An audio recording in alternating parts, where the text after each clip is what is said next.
Hey gamers, the Red Dragon here from Battlestrats.com, and we are taking a look at Call of Duty Black Ops. I'm going to try to give you some points and tips on how to maximize your income, your XP, and how to make your money last. So one thing, I'll go over XP real quick. XP is just like other games in Call of Duty. You can go to player card, go to challenges, view your challenges and see how close you are to gaining those and how much XP you'll be rewarded with. As you progress through the game though, a lot of these challenges you will unlock automatically. It's not a list that I go to often. Actually, I never go to challenges. Unless you're really worried about prestiging and ranking up, then I would not worry about the challenges. They will just come as you play the game. One thing that is new to Call of Duty though is the monetary system. If you unlock items, you then have to purchase those items using Call of Duty points. So as you see, if I want to unlock the M14, I have it unlocked as far as my rank goes, but I still have to purchase it. It costs 2,000. Currently I have 11,413, as you see up there in the top right hand corner of your screen. So how do you get money? You also get money by going through and playing the game, but there's a few things that you can do to maximize your money. The first thing you want to do is take out contracts. There's 3 different categories of contracts that you can have, and you can have a contract in each category. So you can have 3 categories or 3 contracts out at one time. Some of the easier ones are really easy to get. They don't cost a whole lot of money, and the reward is 3 or 4 times what you paid for them. Now, if you don't complete the challenges, then you lose that money that you invested. For instance, the one I currently have selected is it costs 50, but you're rewarded with 250 if you complete it within 40 minutes of game time. And as you see, there's new contracts that become available every few hours, so check back to make sure that you've got the right contracts that you want. That's going to give you the most for your money. Some of the bigger ones, they will give you money and XP, so look out for those and check back daily to see if there's something else that maybe you feel like you can do. But there's no reason to do some of these easier ones because you know, they cost hardly nothing and the reward is great. So if you don't feel like you know, betting and gambling a whole lot of money, do the cheaper ones. They're easy to do. The next thing I'll mention is when you're customizing your equipment and stuff like that, if you're early on in the game, don't go buying all kinds of little pretty stuff, you know, reticle colors and you know, every kind of attachment in the game. You know, play around with it, learn what weapon suits you best, you know, purchase weapons and guns. But as far as cosmetic looks, you know, buying face paint and stuff like that, if you're having trouble unlocking the weapons you want, it probably means you're spending too much time, you know, dressing yourself up. You know, this isn't a fashion show.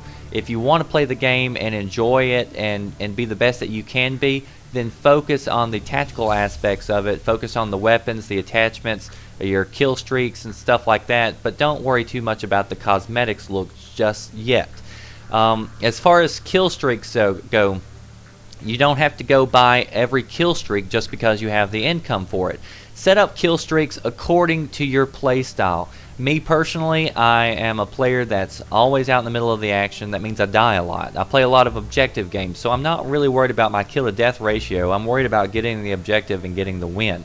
Therefore, I have my kill streak set up somewhere right in the middle. Now I'm going to go back through here and change this because I didn't like the way this was working last night for me. But I'm not going to go unlock the gunship and have, you know, chopper gunner, because rarely do I ever get kill streaks that high. But you know, just you know, play according to your style. You know that better than anybody else does. Another way to really increase your income is by doing wager matches. Now, these wager matches will give you money, they'll give you Call of Duty points, but they will not give you XP. So it does you no good to live in wager matches because you'll end up walking away with a ton of money if you're good, but you won't be able to use it on anything because you don't have the XP to unlock those items. So you have to kind of position yourself and go back and forth between wager matches and player matches. So ante up, it costs 10 to buy in, and the rewards These are free-for-all games.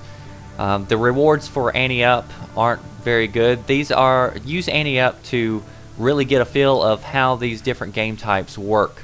I recommend the Weekend Gambler. They cost 1,000. If you come in first place, you win 3,000. Second place is 1,800. Third place, you get your money back. So you win 1,000. So if you place in the money, you can really maximize your income. But if you don't place in the money, then you've lost that money. So depending on how good you feel that day, it depends on whether or not you want to do these.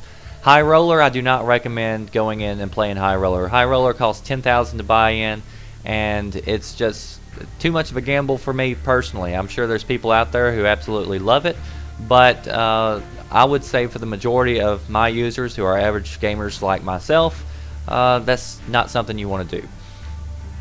One game type that you can really go into and win a lot of points, XP, and money is headquarters. I really like playing headquarters.